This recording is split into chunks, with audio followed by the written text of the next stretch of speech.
Hello all, this is James Johnson, aka Sulfurblade, and I'm back with my Elderly Ratcatcher's Let's Play, but sort of not really. See, this isn't gonna be a Let's Play video. This is gonna be kind of an informative break in the middle of the Let's Play video, geared towards maybe explaining some of my madness to those who maybe are watching and are newer to Battle Brothers, and or maybe are a veteran of Battle Brothers and you're scratching your head. So I'm gonna go through perks, what perks my guys have taken to date and why. And maybe this will help with, again, new players who are trying to learn the game for the first time. Or help the veterans who are watching me scratch their head wondering, what the hell is he doing? So we're going to go looking at our motley ragtag crew of perks. And I'm going to open up this guy's perk here. So, we remember, this is the Elderly Ratcatchers. So we are running a mercenary party of cripples, gravediggers, refugees, servants, more refugees, beggars, even more refugees, a tailor, a cripple, another rat catcher, a beggar, and yet another rat catcher. So we've got some really amazing backgrounds on our characters. And thus, we need to enhance these fabulous backgrounds in ways that may not be normal. And also, we're starting a brand new company from scratch, from the ground up. We're not training up somebody. We don't have a company already established. We don't have a lot of money in the bank. And these things matter when you're choosing perks. And I'm going to explain that by going through the first line of perks, and maybe when you would use these things, and then why did I choose what I chose for the given people. So here we go. We have Fast Adaptation. Fast Adaptation is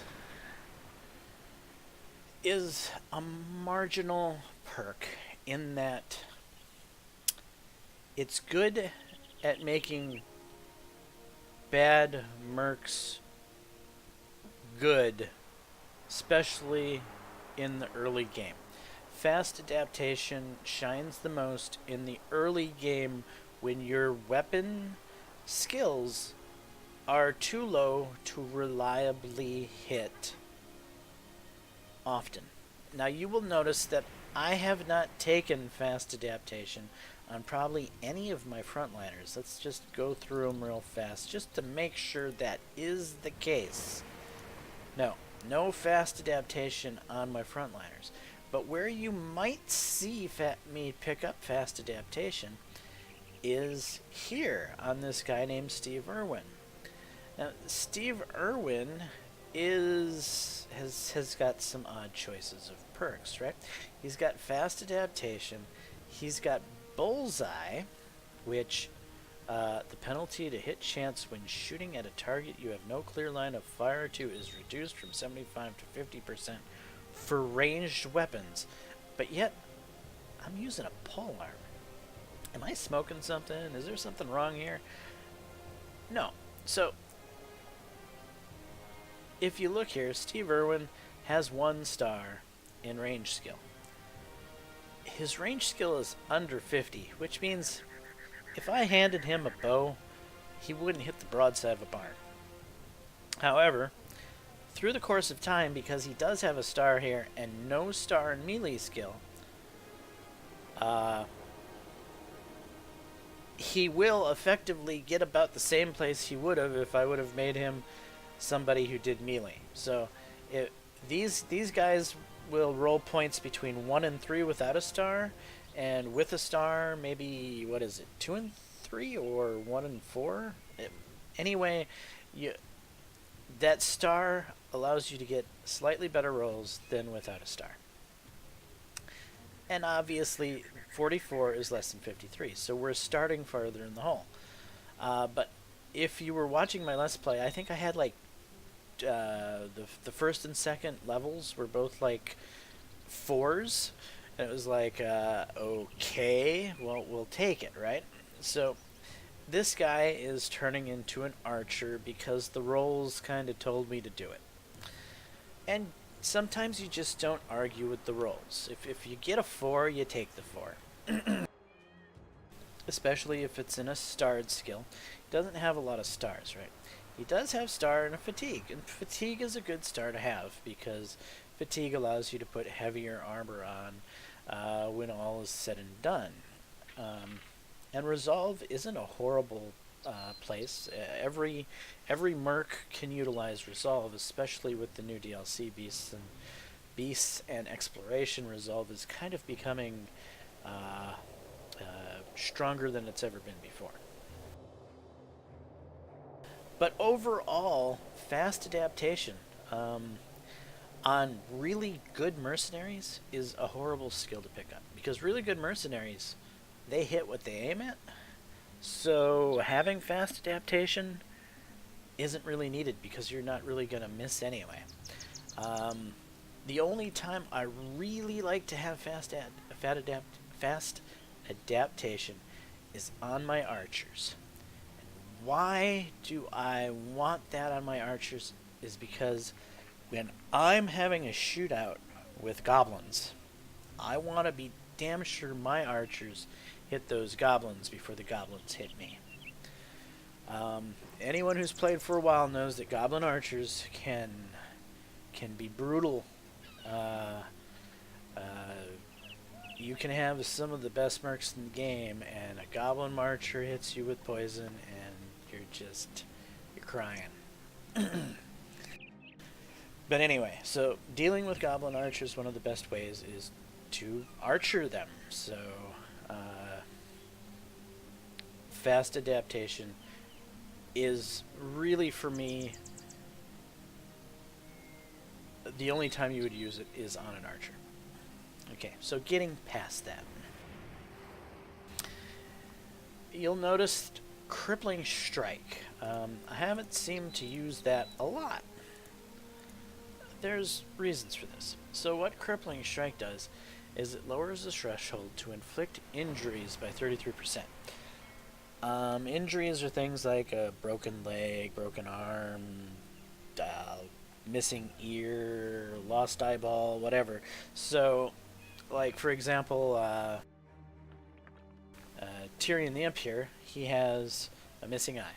And so his ranged skill sucks. He couldn't pick up a bow and use it to save his ass. And he's got -2 vision permanently, so he can't see very far. Thus, I've given him a helmet that further keeps him from seeing very far. You know, if you're blind, you might as well be blind. But anyway, going in on that, this Crippling Strike will give your enemy that type of injury. And that's only ever gonna affect that enemy while it lives during that battle. So how powerful is that ability? For me, it's situational. Where I will like to use Crippling Strike is typically on polearm users. And the reason for this is My polearm users are like, I think of them as guardians of my front line, which is weird because my front line are the guardians of the polearm users, right? Yes, that's true. But my front line is also there to make sure that the enemy's front line is weak enough for my front line to deal with. And so if the enemy's front line has a broken arm or any number of these things, that could be a good thing. That could be a really good thing because he may become drastically ineffective against the guy across from him, which is my guy. And so in that situation, that could be a good thing, but that's situational. That's not a guarantee in every fight. That could proc here and there. But with the weaker mercs that I'm running, with the, well, I shouldn't say weaker, with the stellar mercs that I'm running, I find that it could be very useful to put on my pole armors to help keep my amazingly strong frontline mercs alive at this playthrough in the early game. Because anything I can do to increase the survivability of my frontline mercs at this point in the game is important to me. And so that's why you will see that I have taken the Crippling Strike on, what the hell? My Bannerman? Is he crazy? Well, my Bannerman's using a polearm. So's this polearm guy, he's using a polearm. So that's my thought process there. But yes, I know a Bannerman of all people who's going to need most of his perks, picking up Crippling Strike. Kind of weird, but what I probably should have done, and I'm going to explain this concept once. What I probably should have done with the Bannerman is I probably should have given him Student. You will see that I haven't used Student in any of my guys to date, and there's a reason for that. Again, this is early game. When you take Student, your guys are one perk behind for a while. Now, Student is recognized as being one of the most powerful perks in the game, and I don't disagree. It is an incredibly powerful perk. But it's an incredibly powerful perk for training up mercs after you're established, in my opinion. If I am in early game, and I'm running incredibly powerful Elderly Ratcatchers like I am, I don't necessarily think I have the luxury of using Student. If I did pick up Student, it would be on one of these back row guys, because they're more than likely going to stay alive to be able to see the perk recovered.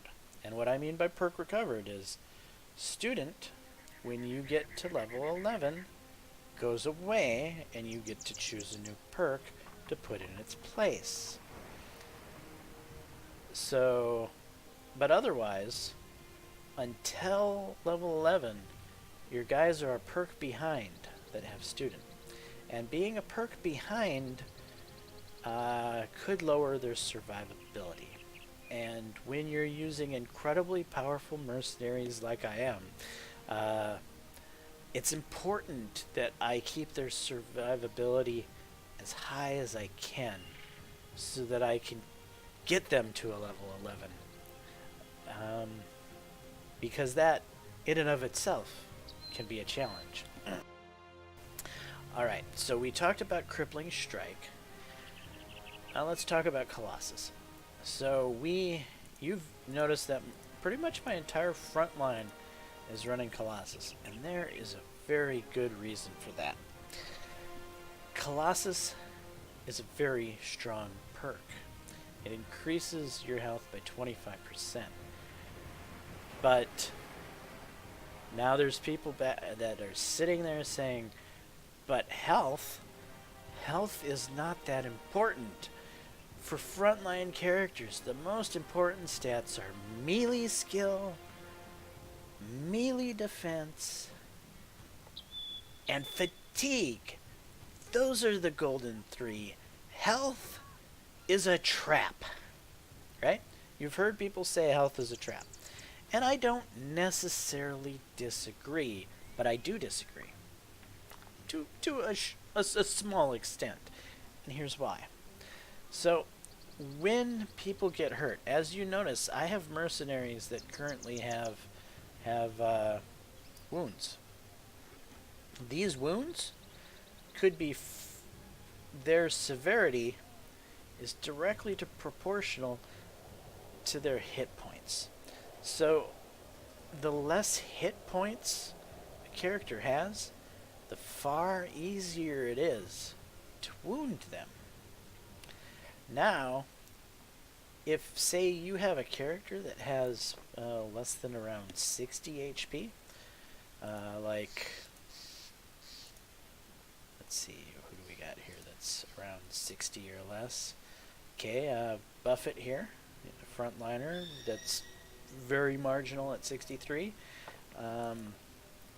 Oh, and Primetime here, again, very marginal down here at 60.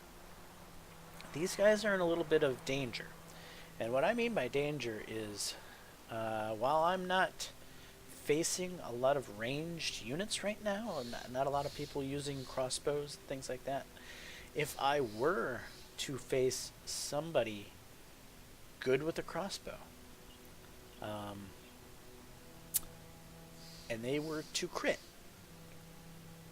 they could one-shot my character. It would be dead, toast, gone. Because it's within that health threshold of that being possible. If we look at Undertaker here, if a crossbow hit him, he'd survive. He's got plenty of cushion to take a crossbow bolt to the face and still live. But Primetime and Buffett really don't. So, if you've seen me applying health rolls, well, if I get a good roll in health, and I didn't get a really good roll in fatigue or melee defense, I will take health. Because I do believe in the concept of you should take the best rolls that you can get. But you should try to always make sure that you take the roles that are best going to help the character. So frontliners, you want to assign melee skill, you want to assign melee defense, you want to assign fatigue whenever possible. But if you get a 1 and hit points is a roll of a 4, go with the hit points. Or the resolve if your resolve is lowish. I've got a lot of characters like this guy here who definitely needs some work on resolve. So 1 rolls that don't work with a backline character here will hopefully go into resolve if at all possible in this situation. He's also a little low on the health, but back row characters, I shouldn't say okay. So back row characters get targeted by archers a lot. However, another thing with the back row characters that the front row characters might not always have. No, this isn't going to make sense. So front row characters will have kite shields, and kite shields help to give range defense. Back row characters, you invest in range defense whenever possible. It's like if you're a pikeman, you take melee skill, and you take range defense, and you take fatigue. Those are your golden 3 that you're after for a pikeman. If you're an archer, well, you take range skill, range defense, fatigue. So because you're on the back row, you're going to be the target of archers. So back row guys, you want to make sure that they're over that 60 health point place, and a lot of my back row really isn't and I've been slacking on that because they've been relatively safe behind these guys. But I do need to fix that coming up here soon, because I am going to start to see more ranged combat units than I have to date.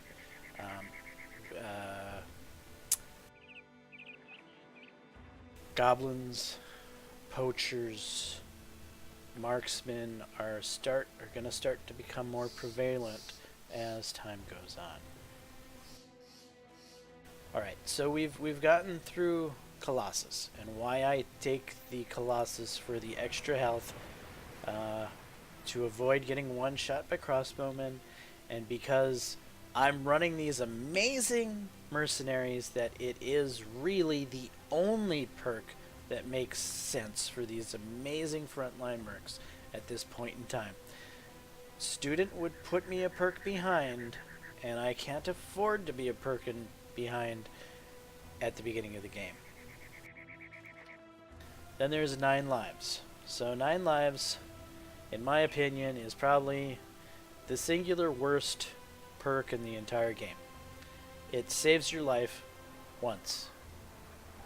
So, say you're standing there and a spearman hits you, and oh my god, it saved your life. And then the spearman hits you again, and now you're dead. Hey, it procced, but you're dead anyway. The situations that 9 lives is going to save you in are slim and few between, and you're likely going to be dead anyway if you get down to the situation to where 9 lives would be a consideration. That guy is probably going to die anyway. Bags and belts. A lot of people like bags and belts. I think bags and belts is a great perk, but I haven't used it yet. You haven't seen me use it yet, because, again, I keep referring to this early game stuff. But, again, in early game, you don't have a lot of money to be able to start throwing around trinkets. Yeah, I've used a fair number of dogs so far in this playthrough because I am running this cheap mercenary company. And so, yes, I have been building up money easier than normal campaigns because I'm running a cheap mercenary company. So maybe bags and belts would be a good one for this playthrough. I've been thinking about it. I really have. Having extra places to put daggers, potions, stuff to make these guys more survivable, because God knows they need to be more survivable. This isn't a bad perk.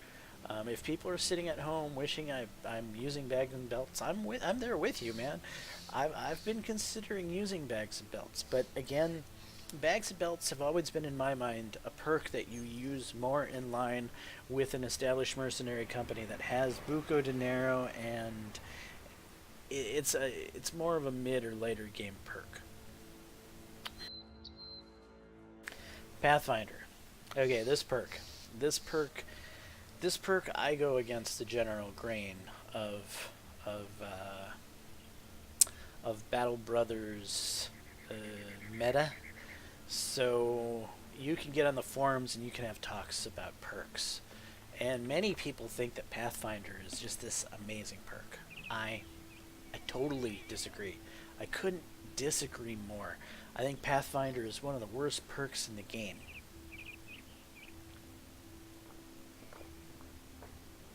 Because I don't move my mercs around. I try to stay in formation whenever possible. Sometimes I might have 2-hand wings, and when I create a 2-hand winged character who's, not using his shield, and he's running around, going out, being a lone wolf type character, then and only then do I consider Pathfinder, because that character is mobile and moving around, and then this perk makes sense. But with my playstyle, I do whatever I can not to move around. If I do move, it's slow and gradual. this is a wasted perk as far as I'm concerned. If you play right, you don't need it. It's a perk that just it's for people that want to run around with their entire company being two-handers, playing Rambo, running off in all different directions, and there's no formation, and it's just whack, whack, whack, whack. For those people, for those types of mercs, Pathfinder's great. But for me, no. I do not believe in Pathfinder. It's just not a perk I use. Adrenaline. I like Adrenaline more than Pathfinder. And I like Adrenaline more than 9 Lives. And that's about how much I like Adrenaline. I just told you I didn't like 9 Lives very much, and I didn't like Pathfinder very much. Well, Adrenaline is kind of right there with them. Adrenaline has more use as far as I'm concerned as the other ones, because it guarantees that your character will be able to go first in the next round, which means you could have back-to-back turns with a character to do something cool. Like maybe you're running down a necromancer and you need to get to that necromancer before he resurrects a fallen hero or some stuff like that, and you just need that extra turn that one time. Well, then Adrenaline's great for that, but it's a costly skill. It uses a lot of fatigue, and those situations they're not in every battle. They don't happen every time you fight. Adrenaline is just, it's that perk that you wish you have in that one time out of 20 or 30 battles. And that's just not enough utility to take it, as far as I'm concerned. So that's how I feel about Adrenaline. Recover. Recover is an immensely strong perk for frontline characters. And right now you're sitting there saying, well, why don't you have Recover? Because Recover should be timed. And what I mean by timing is there comes a time in the campaign when you're coming into mid-game, which I'm coming into mid-game here now, where some of these characters, like Torleaf, he's wearing some heavier armor here, and his fatigue is marginal. And Tyrion the Imp, he's wearing some a heavy helmet, and his fatigue is a little on the marginal side. 60 fatigue is fine. But, between 50 and 60 fatigue is something like 49 is, it could be improved. All my guys could improve in fatigue. But as I start throwing heavier armor on them, they don't even have that heavy of armor on them right now, and their fatigue is marginal. So when they do get heavier armor on them, their fatigue is going to start going down, down, downtown. But hey, they're awesome mercs, right? And this is the awesome Elderly Ratcatchers, and we are rolling with it. But where am I going with this? So Recover. I don't need it to stay alive in the early game. You saw me do lots of fights. I never had to recover. It was rare. I couldn't do anything. But when you get into mid-game, like I said, and you start throwing the heavy armor on, you start finding situations to where you don't have enough fatigue. That's when you need Recover. So that's when the perk needs to start coming into play. This could be the next perk I start to put on some of these guys. Maybe. It might be the next to next perk I put on these guys. But it's coming very shortly that my frontline units are going to pick up Recover, because it is a very strong perk, I believe, for shield using frontline units. Or maybe duelists, but that's a different situation, and I'm not really running any duelists, obviously. So we've gone through the first section of perks. Now, the second section of perks. You're going to notice that I've picked up dodge a lot. And you might be scratching your head saying, why are you picking up dodge? Dodge is only 15% of the character's current initiative, which some of my characters are maybe sketchy at initiative. Some of my characters are also head-scratching at initiative. Some of you at home might be like, that's a frontline character with 82 initiative? Isn't that a little much? But then he also is quick. So that's 72. But anyway, so I like to have initiative. Maybe I like it a little too much. The reason I like to have initiative, especially in the early game, is so dodge is a little bit more viable. Dodge with Colossus, as far as I'm concerned, when you pair these two things in early game with shields, the survivability of weak mercs becomes a lot more viable. If you can show me another perk here that's going to make my mercs more survivable than dodge in these first two sections.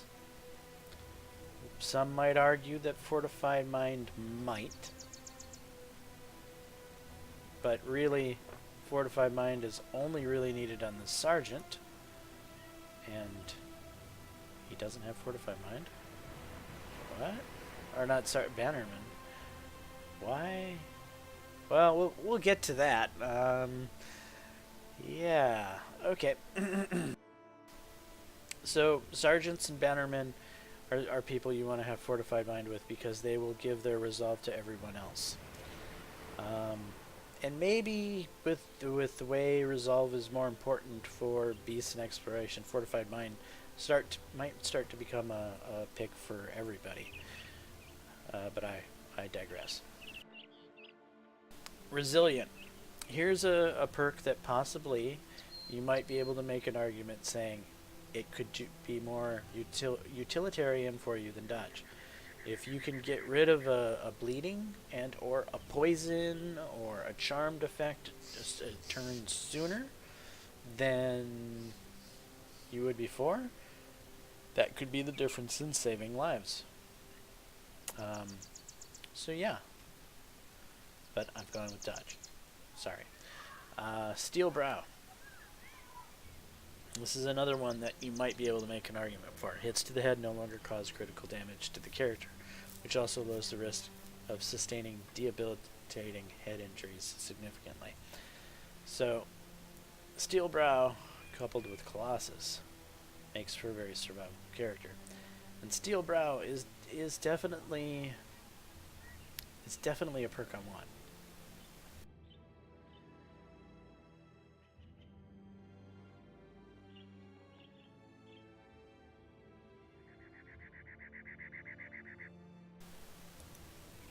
Yeah.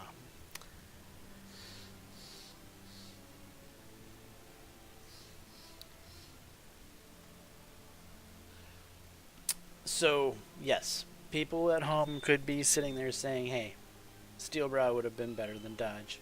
And maybe they're right. However, I've got some fairly decent initiative on some of these guys. And so, I don't know. I think maybe dodge may be doing me more than Steel Brow.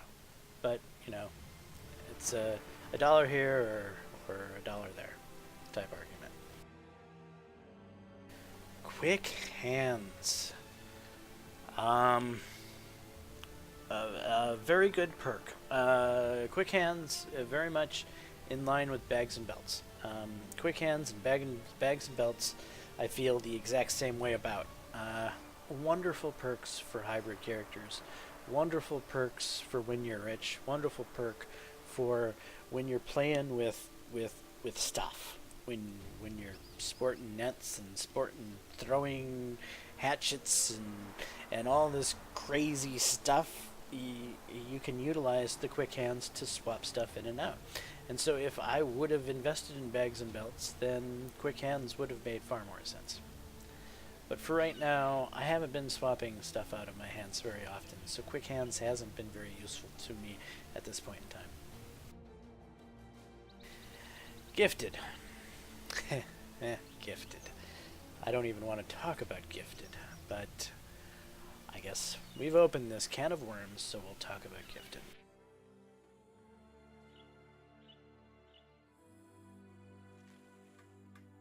So gifted, if there was a time to use gifted, it would be now with the Elderly Ratcatchers.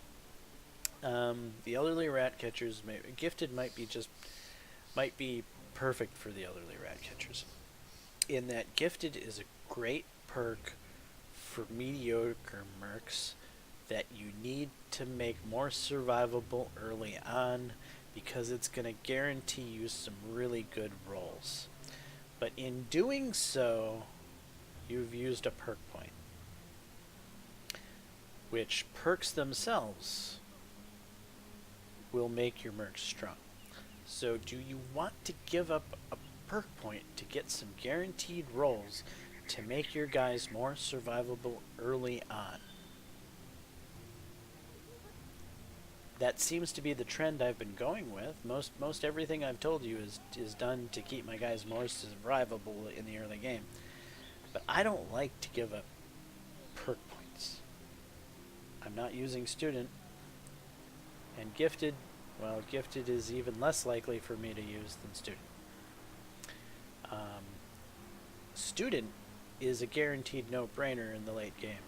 Gifted is marginal in the early game, and certainly is not something you should use in late game. Just throwing that out there. Alright, now we're coming into the third row. And we've made it that far, right? So I've picked up Backstabber on quite a few people. A lot of my front row mercs are picking up Backstabber before Steelbrow. And there is obviously reasons for my madness.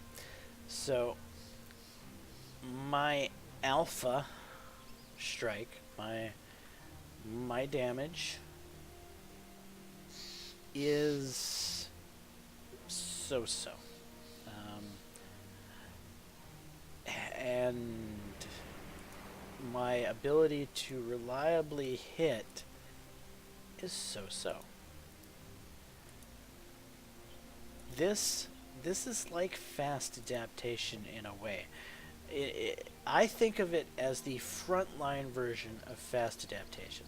Fast adaptation, I think, is something great for archers. Backstabber, I think, is a very much a lot like fast adaptation, but for melee characters. I surround people a lot when I fight. Backstabber gets utilized a lot when I fight. It's going to be giving me, it's going to be proccing for me a lot. And that's why I take it. Because it's useful for these mercs in the moment. Is it maybe the best perk to have for when this isn't in the moment? Yeah, maybe I might wish when I'm level 11 that I might be able to get this one back. But for now, I'm fine with it. Because these are the extraordinary Ratcatchers. Anticipation. This is a very strong perk. If you've ever cussed and been angry with goblin archers because you can't hit them, this is why. They have anticipation. you can have Anticipation too. Anticipation is a phenomenal perk for your backline to keep them alive when you're in a shootout. This guy here is going to be an archer. Anticipation is going to be a no-brainer for him at some point. In fact, anyone in the back line, Anticipation is a very strong perk for. However, I haven't picked him up. In fact, I have some guy here on the back line with a shield. But you know,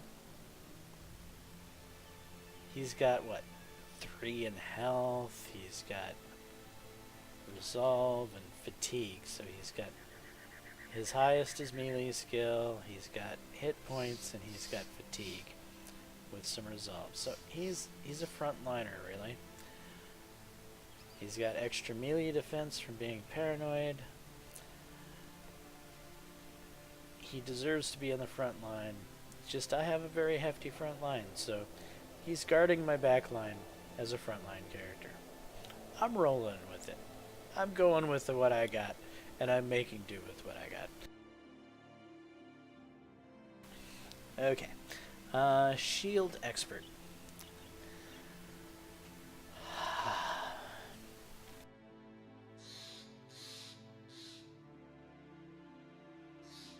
This may be one of the picks that's driving people the most bonkers, if you're a veteran.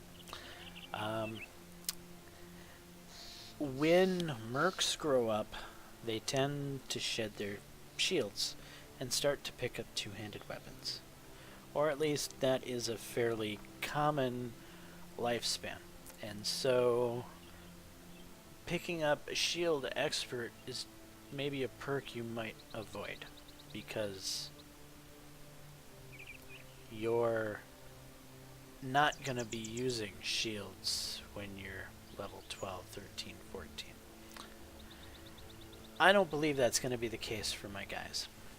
I think my guys are going to be using shields well into their golden years, because these are the elderly ratcatchers, and well, I think a shield is almost a crutch for them in this case, and it's just something I've resolved to that fact, and because of that fact, I'm going real shield heavy with actually spending a skill point on it. Brawny. Brawny is huge. Very strong perk. In fact, it is a perk that several of these people are going to be getting very quickly. Especially Torleaf here, who is wearing some pretty hefty armor that has a lot of fatigue cost coming with it. That Brawny right there, that's 25% fatigue I'm going to get back out of 30, 39, 49, 51,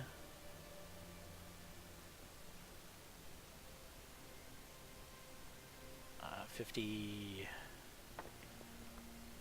57? Oh, it's just armor and helmet, though. It might count shield, I think. But anyway, 10, 40, 49.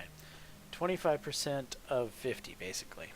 That's a good chunk of change. That's, what, 12? Yeah, about 12.5.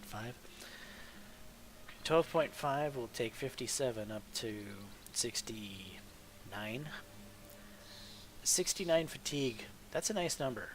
57 fatigue is acceptable, but 69, I'd be far happier with that. And that's what that perk can do for you. Rotation. I do love rotation. Some people may not like rotation, but rotation is just my perk. It's a perk I feel so strongly saves my guys' lives. When I can take my I'm in this tight formation, and guys swing around and they've got my pole arms in danger, I can just rotate around and I can put my front line and my back line just that easily. Or one of my frontliners is about to die. I can save his life by rotating him out with the back line and putting one of my pikemen in his spot. Rotation is just, it can be a lifesaver. And so I'm a big, I give rotation big thumbs up. I love me some rotation, and all of my back line will get rotation very quickly. Rotation is a must-have for my back line for sure, and I'll even put it on my front line. Rally the troops. Look at that. I gave my Bannerman Rally the troops, but I didn't give him Fortified Mind. What the... Blah, blah, blah, blah. But yeah, okay. So, Rally the troops is obviously something... it's a resolve. It's a resolve feature that keeps people from breaking, that calls people back, and it's based off of the resolve of the person doing it. And obviously my Bannerman is going to have high resolve, because that's the nature of a Bannerman, and so Rally the Troops is definitely a perk that is very situational to a Bannerman and or a Sergeant. Sergeants and Bannermans might be the same thing, or they could be separate. I like to keep them separate. I like to have a frontline sergeant with a sash, and I like to have a backline bannerman with a banner, and I like to give them both Rally the Troops. And I like to pump up the resolve on both of those characters so that they can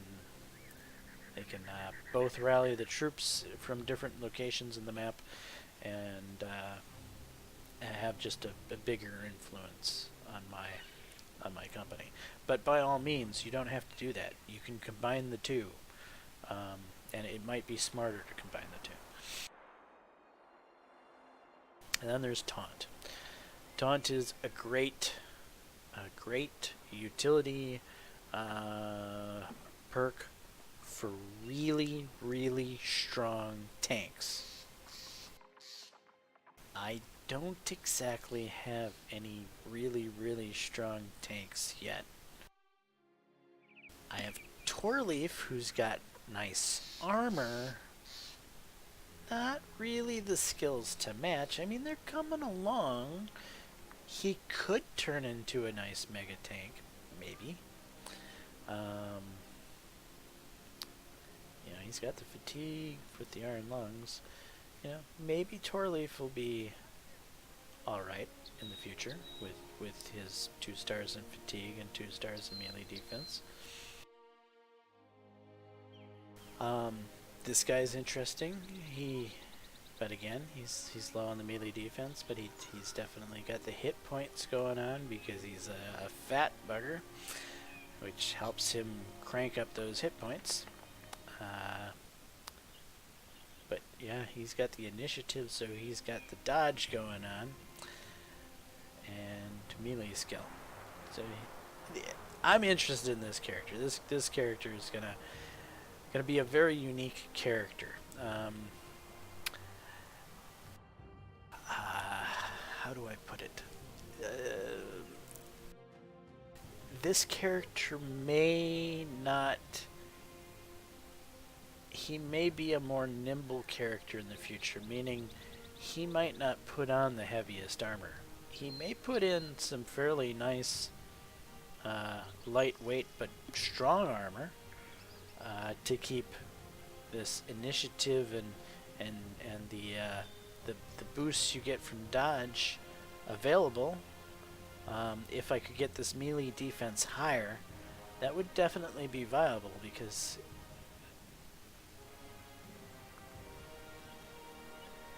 I don't know. We'll see how this guy pans out. But again, a lot of the things you do them just out of fun. So yeah, there's meta, but sometimes you don't always follow the meta just because you want to give your guys personality. Like a nimble fat dude. Who would have thought? You know, I want to have a nimble fat dude and see how it pans out. Then we got the masteries. I tend to avoid taking masteries for a while because sometimes your plans change. Sometimes your mercs go from being a guy using a flail to a guy using a sword to... I don't...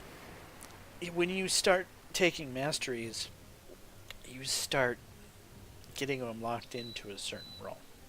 And until I know that I want them locked in to a certain role, I try to avoid the masteries. Okay, so we've gone through the first 4 levels of perks. And I think that's where we're going to stop. Because right now, we've just kind of... We're kind of emerging through the early game.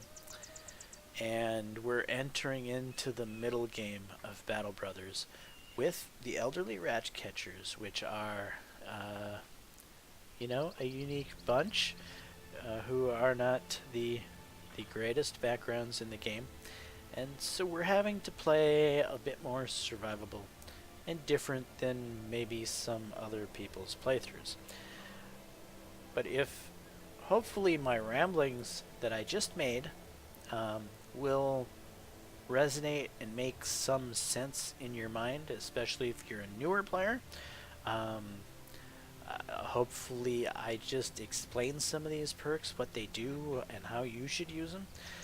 If you're a veteran watching me, maybe you're scratching your head a little less, not so confused about what I'm doing and why. But yeah, so that has been kind of the overview of my perk assignments to date through the first 4 level of perks. Maybe later on in this Let's Play I will go over the late game perks and builds that come along with the late game perks, like duelists and so on and so forth, and explain to you maybe what those... I'm repeating myself here. But until we get to that point, I don't want to fill too much information in your minds at this point in time. Digest what I've just thrown at you, then we'll go back to doing the Let's Play. My next video will be, Let's Play again. And when we get maybe towards the end of mid-game, and we've gotten into these perks, I'll do another video like this and explain why I've taken what perks I've taken up until that point and what these characters are turning into at that point in time. But until then, this has been Sulfurblade, and this has been my video, hopefully helping you digest a little bit about Battle Brothers and maybe how to go about approaching these perks in your own game. There is no right or wrong way to assign perks. Don't let anyone tell you that. Yes, there are metas that are preferred. Every game has metas. But the best meta is to have fun. And so, if the perk makes you happy and you're having fun, then that's all you really need to do. But if you didn't know what the perks did, and now you have a little more idea because you listened to me ramble, well, 2 thumbs up. I hope I helped you out. Anyway, again, this has been Sulfurblade. Have a great day, and peace.